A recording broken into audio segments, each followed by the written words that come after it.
1984 by George Orwell. It was published in 1949. It's one of the most famous works of Orwell. The book talks about or fictionalizes a society that is completely totalitarian. The whole world is somehow divided into three parts: geographically, politically, and socially. One of those powers is called Oceania. Oceania is also where this story is set. It is a completely totalitarian state where all the powers belongs to one authority or the party. The party is just referred to as the party or by its name, the INGSOC. As I said, it's a completely suppressive rule. The states strives to control each and every aspect of their subjects' life, from language to entertainment to even what they are thinking. The head of the party is called the Big Brother. He's supposed to be everywhere and looking at everything that you do. And just to drop a point, it's pretty amazing that in 1949, where there was no such concept of digitalization or CCTV cameras, Orwell is laying ideas or thinking of ideas that are only possible through the technology that came after years or decades after when he died. And here Orwell, according to me, is not really prophesizing how in 1949 that how the world would look after 30 or so years in 1984, but rather he is intelligently telling his reader that what are the tools, what are the ways, what are the tricks that powers or authorities can use to exploit you, to make you agree, surrender your liberties, and be agreeable to things that are otherwise really, really evil and against everything that you otherwise stand. He has laid down a lot of ideas very intelligently, many minor things and few major things. I decided to take up two of the major ideas that he mainly focused on, and the two major tools that INGSOC or the party was utilizing to completely suppress and control every aspect of the life in this dystopian society. The number one tool is propaganda. The word is not new to any of us. We all know propaganda is everywhere, it's happening everywhere, but do we even realize what are the aspects of it, how much we are affected or impacted by it? In Oceania, INGSOC like really, really mastered the art of propaganda to, levels that probably anybody in this realistic world have ever reached. They control every aspect of the information that exists in the society, whether it was books, news, entertainment, even the language was defined by the government. Speaking psychologically, your mind utilizes your language to shape your thoughts, and if your language is being controlled, your thoughts are being controlled. If your thoughts are being controlled, your action is being controlled. So who? So Bade Bhaiya or the Big Brother was completely controlling unimpededly every aspect of the information or the propaganda under his grips. There was no counter versions of information available in that society. And they had their own dictionary, Newspeak, but the Newspeak was way ahead more than just redefining or altering or removing a word. There was concept, there was philosophy behind it. They were actively trying to reshape people's mind to believe each and everything and go away from the reason. Another thing that is coupled with the Newspeak was the double thing. Double thing, as the word says, double thing was basically oxymoronic ideas and ideologies that were propagated in the society to the public. War is peace, ignorance is strength, freedom is slavery. Now, thinking here, we all think these, oh, but because they were again and again propagated, reached out, delivered to the audience. If you look around, this technique is utilized by governments, groups, societies, or sometimes even individuals in relationship to exploit others, blocking secondary source of information and only making the person rely on your version of the truth. When that happens, you control that person. And with such tools and powers at the disposal of any authority, they can make you believe anything. Lies repeated often enough are often becomes the truth. This just requires a bit of active thought to look around your world, and you realize how this is being still practiced today. This guy, because I think nobody mastered the art of propaganda, evil propaganda, as much as they did, and he actually dedicated one whole chapter to propaganda in his autobiography. So that tells you how much important he thought it is. Propaganda must appeal to the feelings of the public rather than to their reasoning powers. Feelings of the public rather than to their reasoning powers. And to add further to it, Goebbels, the Minister of Propaganda in Nazi Germany, said it would not be impossible to prove with sufficient reputation and psychological understanding of the people concerned that a square is in fact a circle. They are mere words, and words can be molded until they cloth ideas and disguise. Now give it a thought. All the political slogans that you have heard and believe, and then again give it a thought and think about how much sense do they even make? Do they even make sense? No, they are mostly some abstract, incoherent phrases made by repetitive usage to represent an idea which the party or the group wants to propagate and embed in your minds. They are often sweet words but bitter meanings, call to your emotion rather than your reason. Propaganda is the power. Done articulately enough, it can make masses believe anything. Collective wisdom is often overestimated.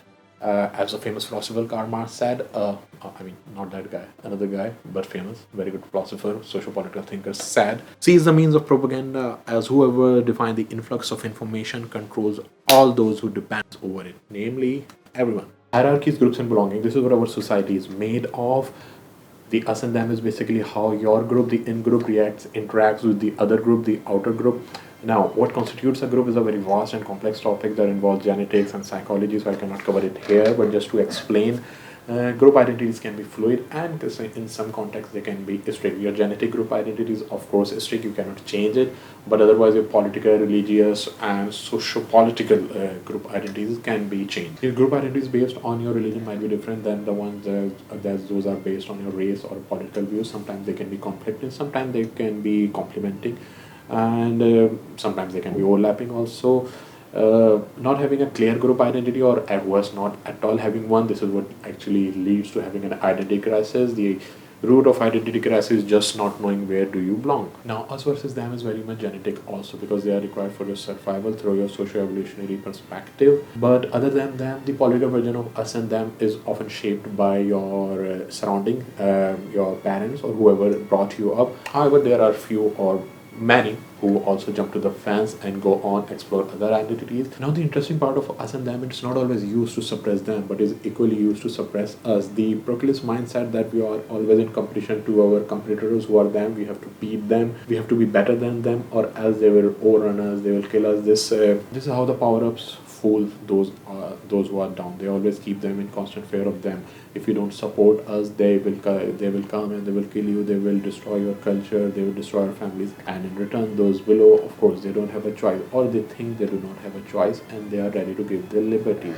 This is where the surveillance starts. This is where the support of unjust laws start. This is where people ready and agree to give those in power to right to kill, and make unjust laws, do evil things, submit their liberties, surrender their rights, because more than any of it, what is more required is to survive. And if they won't support power ups in all this, those dams will come and they will eat you up. Now, this idea of trading rights for security isn't clear one. It exists in all the society, even what we call the most fairer societies, which are based on democracy, liberty, and freedom. As one of the founding fathers of this modern society, Rousseau mentioned in his book, The Social Contract, each gives himself to everybody, so that in third place he gives himself to nobody. And since every associate acquires over every associate the same power he grants to every associate, for himself each gains an equivalent for all that he loses, together with greater power to protect what he possesses. Each of us puts into the common pool and under the sovereign control of the general will, his person and all his power, and we as a community take each member onto ourselves as an individual part of the whole. This explains the rule. This explains that this is required for the society. Without a bit of surrender on an individual part, you might not be able to achieve the society, a free society, a secure society we all wish for. But we also see how an unbalanced approach to this can lead to the power ups ending up exploiting us. In Oceania, INGSOC deployed this tool by telling all its subjects that they are in constant threat of the other two conflicting ideologies or powers in the world, the East Asia and Eurasia.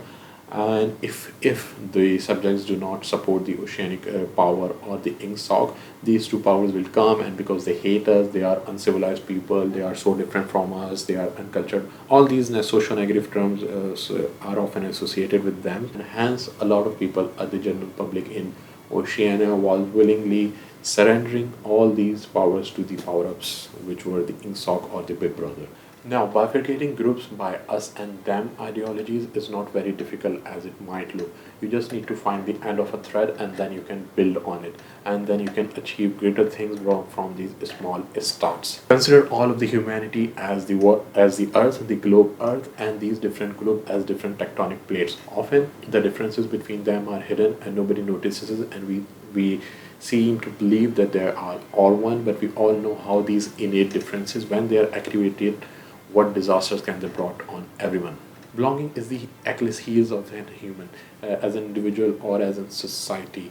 human being reeks belonging. The whole political spectrum is based on this, whether it's right or left, they are all based on the basic rules to make people belong.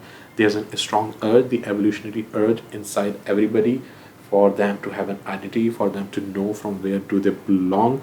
The lower a person's sense of identity will be, the lower their moral compass will be, and higher their identity crisis. Just look around you and notice how many people are ready to belong to groups that otherwise do not make sense. There is probably an ist for everything. There are people who might be chairist or tablist, and it's not because they necessarily about care about the the rights of the chair or the table. By the way, these are just metaphorical. You can identify the real ones. It's not necessarily they care about the rights of a chair or the table. It's just that being part of the group, being part of that so-called ideology, make them feel that they have a purpose in life, that they belong to a group, and they are not alone in this whole void. And how easy would be to exploit such a big need. Those who are smart enough to identify, they are also smart enough to exploit it. All they need is just to give the idea to the general that they can make them belong to something bigger, stronger, something that is meaningful, that will give meaning to their existence. And you will see how herds and herds will go running towards them, is coming to them, is coming to their ideology and agreeing to whatever they say. How the sociological concept of us and them is incorporated and exploited by the totalitarian or unjust regimes to subdue their subjects.